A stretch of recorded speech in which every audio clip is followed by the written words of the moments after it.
জয় শ্রীকৃষ্ণা। রাধে রাধে। নমস্কার বন্ধুরা, পবিত্র রথযাত্রার দিন বাড়িতে আনুন এই একটি চমৎকারী গাছ। এই গাছ আপনার বাড়িতে যতই বড় হতে থাকবে ততই আপনাদের ধন সম্পদ বাড়তে থাকবে, আর সেই গৃহে স্বয়ং মাতা লক্ষ্মী দেবী চিরস্থায়ীভাবে বিরাজ করবেন। বন্ধুরা, সনাতন ধর্মাবলম্বী মানুষদের কাছে এই পবিত্র রথযাত্রার দিনটি অত্যন্ত গুরুত্বপূর্ণ।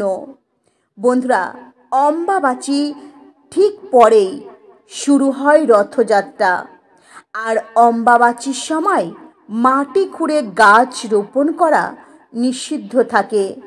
তাই অম্বাবাচী শেষ হওয়ার পরেই পবিত্র রথযাত্রার দিন এই গাছ আপনার বাড়িতে পারলে অবশ্যই লাগান। অত্যন্ত শুভ হবে আপনাদের জন্য। বন্ধুরা, আজও এই ধরাভূমিতে এমন কিছু চমৎকারী গাছ রয়েছে যে গাছগুলি ধন সম্পদকে আকর্ষণ করে। এই গাছগুলোর মধ্যে স্বয়ং মাতা লক্ষ্মী দেবী বিরাজ করেন। তাই এই পবিত্র রথযাত্রার দিন এই গাছগুলির মধ্যে যে কোনো একটি গাছ যদি আপনার বাড়িতে লাগাতে পারেন, তাহলে দেখবেন মাতা লক্ষ্মী দেবীর আশীর্বাদে আপনার গৃহ থেকে সমস্ত বাস্তুদোষ এবং আর্থিক সমস্যা থেকে চিরতরের মতো মুক্তি পেয়ে যাবেন এবং পরিবারে সুখ শান্তি সমৃদ্ধিতে পরিপূর্ণ হয়ে উঠবে। অর্থ ইনকামের পথ আপনাদের সামনে চারিদিক থেকে খুলে যাবে, আর অর্থ যেখান থেকে হোক আপনাদের হাতে আসবেই আসবে। বন্ধুরা, এবছর অর্থাৎ 2025 সালে পবিত্র রথযাত্রা পড়েছে 27শে জুন। তো বন্ধুরা, আজকের এই ভিডিওতে আপনাদের এমন কয়েকটি চমৎকারী গাছের কথা জানাবো, যে গাছ এই পবিত্র রথযাত্রার দিন আপনার বাড়ির সঠিক দিকে লাগাতে পারলেই বাড়ির সমস্ত বাস্তুদোষ একেবারে দূরে সরে যাবে। তাই বন্ধুরা, আপনাদের প্রত্যেকের কাছে অনুরোধ রইল, আপনারা ভিডিওটি প্রথম থেকে শেষ পর্যন্ত মনোযোগ সহকারে দেখবেন। ভিডিওটি ভালো লাগলে একটি লাইক করবেন, কমেন্টে মনে ভক্তি ও ভালোবাসা রেখে জয় জগন্নাথ দেবের জয়, জয় মা লক্ষ্মীর জয় লিখতে কখনোই কিন্তু ভুলবেন না। বন্ধুরা, রথযাত্রার দিনটি অত্যন্ত শুভ একটি দিন, আর এই দিনে এমন কিছু কিছু নিয়ম রয়েছে, যদি এই নিয়মগুলি মেনে চলতে পারেন তো কখনোই কিন্তু আর পিছু ফিরে তাকাতে হবে না আপনাদের। কারণ স্বয়ং জগন্নাথ দেবের আশীর্বাদ ও মাতা লক্ষ্মী দেবীর আশীর্বাদ সেই ব্যক্তির ওপর সর্বদাই থাকবে। যেমন বন্ধুরা, বিশ্বাস করা হয় যে এই পবিত্র রথযাত্রার দিন রথের দড়ি ধরে টানলে বা রথের দর্শন করলে আধ্যাত্মিক জ্ঞান বৃদ্ধি পায় এবং জেনে বা অজান্তে করা পাপ থেকে মুক্তি পাওয়া যায়। বন্ধুরা, রথের দড়ি ধরে টানলে অত্যন্ত পুণ্য অর্জন করা যায় বলে মনে করা হয়। রথযাত্রার পবিত্র দিনে প্রভু জগন্নাথ দেবের সামনে বসে নিষ্ঠা ভক্তি সহকারে জয় জগন্নাথ দেবের জয় এই মন্ত্র একনিষ্ঠভাবে 108 বার জপ করতে পারলে মানসিক শান্তি লাভ করা যায় এবং জীবনে সুখ ও শান্তি সমৃদ্ধি আসে। বন্ধুরা, এই পবিত্র রথযাত্রার প্রথম দিন থেকে শেষ দিন পর্যন্ত কেউ যদি রথযাত্রার কোনো কাজের সঙ্গে যোগ দেন তো তিনি কিন্তু অনেক বেশি পুণ্য ফল লাভ করতে পারবেন এবং সারা জীবন ওই ব্যক্তির ওপর প্রভু জগন্নাথ দেবের আশীর্বাদ থাকবে। বন্ধুরা, রথযাত্রায় কেউ যদি নিজের উপার্জনের টাকা রথযাত্রার কাজে ব্যয় করেন, তাহলে কিন্তু জগন্নাথ দেবের আশীর্বাদ তিনি লাভ করতে পারবেন এবং জীবনে অনেক বেশি পুণ্য ফলও অর্জন করতে পারবেন। বন্ধুরা, রথযাত্রার পবিত্র দিনে জগন্নাথ দেবের সামনে একটি হলুদ পরিষ্কার বস্ত্র রাখবেন, রুমালের মাপের, এবং সেই বস্ত্রের মধ্যে 11টি লক্ষ্মী কড়ি রাখবেন। জগন্নাথ দেবের নিষ্ঠা ভক্তি সহকারে পূজা পাঠ করবেন আর সেই কড়ি সারা রাত জগন্নাথ দেবের সামনে রেখে দেবেন। পরের দিন সকালে ঘুম থেকে উঠে স্নান করে শুদ্ধ বস্ত্র পরিধান করে সেই কড়িগুলি হলুদ কাপড়ের মধ্যে ভালো করে পুঁটুলি বানিয়ে নেবেন। তারপর আপনার বাড়িতে যেখানে টাকা পয়সা ধন সম্পদ রাখেন, কড়িগুলি যত্ন সহকারে সেখানে রেখে দেবেন। দেখবেন আর্থিক উন্নতি অনেক অনেক বেশি পরিমাণে আপনাদের হবেই হবে। এই পবিত্র রথযাত্রার সময় প্রভু জগন্নাথ দেবের ব্রত কথা অবশ্যই পাঠ করবেন, এতে জীবনে সুখ শান্তি মিলবে। বন্ধুরা, আপনার বাড়িতে যদি জগন্নাথ দেবের মূর্তি বা ফটো পিকচার না থাকে, যদি আপনার বাড়িতে স্বয়ং ভগবান শ্রীকৃষ্ণ বা নারায়ণের ছবি বা মূর্তি থাকে, তাহলে এই পবিত্র রথযাত্রার দিন এনাদের পূজা অবশ্যই নিষ্ঠা ভক্তি সহকারে করবেন। বন্ধুরা, এই রথযাত্রার পবিত্র দিনে একটি পিতলের বাটি নেবেন, তার মধ্যে কিছুটা অক্ষত আলো চাল রাখবেন, একটি হলুদের গাঁট রাখবেন, একটি 1 টাকার কয়েন রাখবেন এবং এই সমগ্র জিনিস বাটি সমেত প্রভু জগন্নাথ দেবের সামনে রেখে দেবেন উল্টো রথের শেষ দিন পর্যন্ত। তো উল্টো রথের শেষ দিনে এই সমস্ত সামগ্রীগুলি আপনারা যে কোনো মন্দিরে বা ভিক্ষুকদের দান করে দেবেন।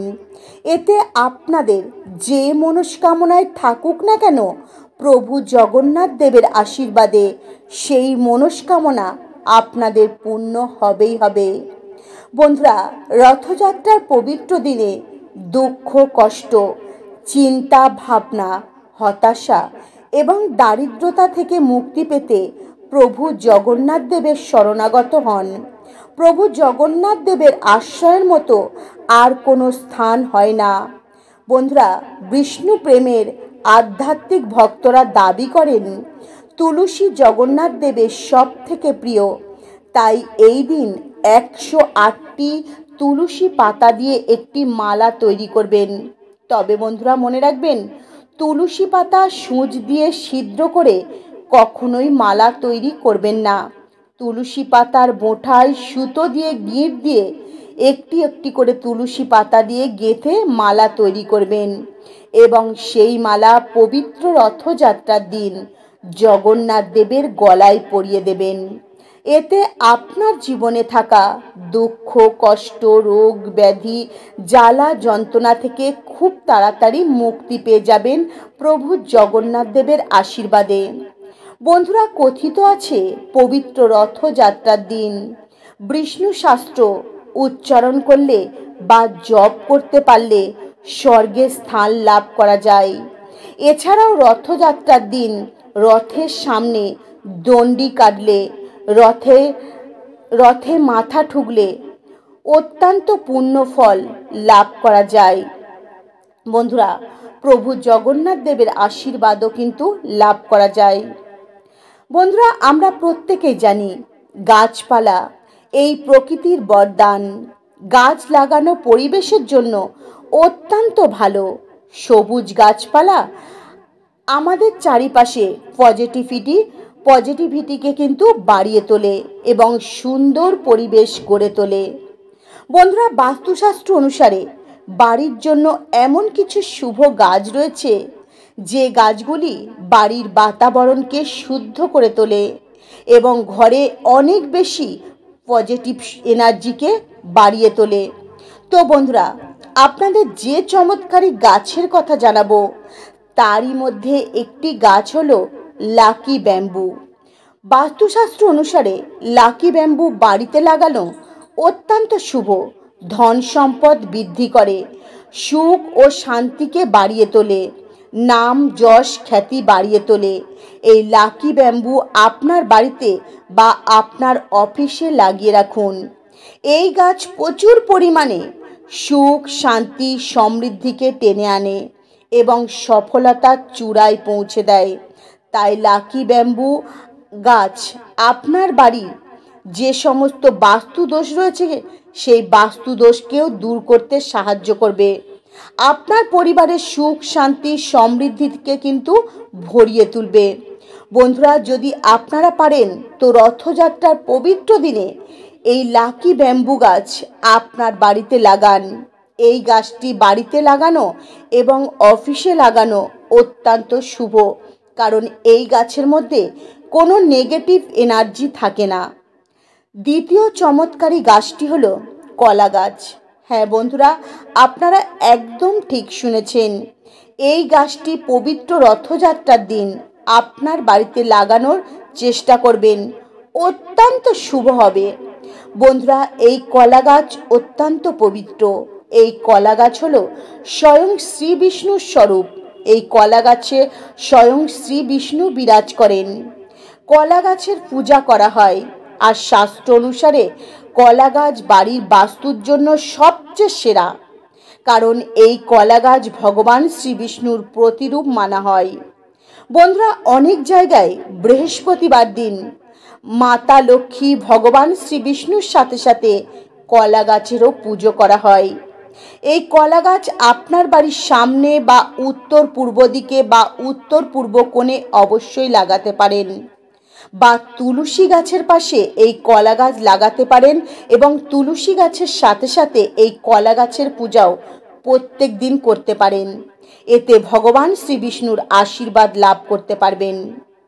3 নম্বর গাছটি হলো নারকেল গাছ।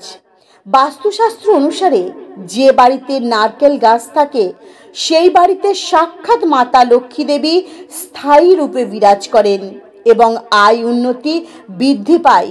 বাড়ি থেকে নেগেটিভ এনার্জি দূর হয়। বাড়ির দক্ষিণ পশ্চিম দিকে নারকেল গাছ লাগানো সবচেয়ে শুভ। বন্ধুরা, এটা বিশ্বাস করা হয় বাড়িতে নারকেল গাছের ছায়া পড়া অত্যন্ত অশুভ।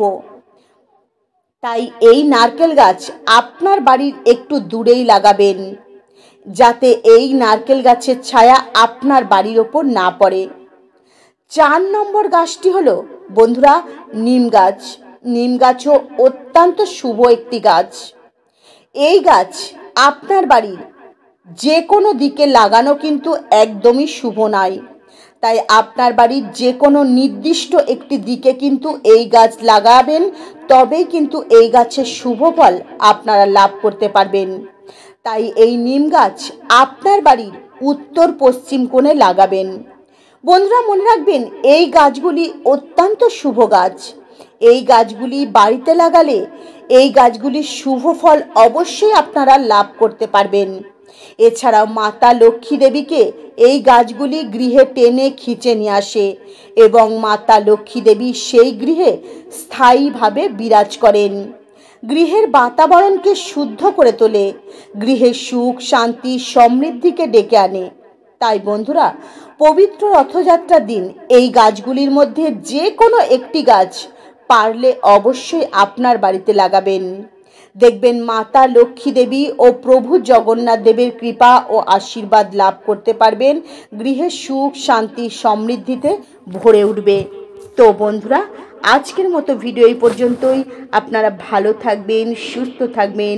নমস্কার। হরে কৃষ্ণা।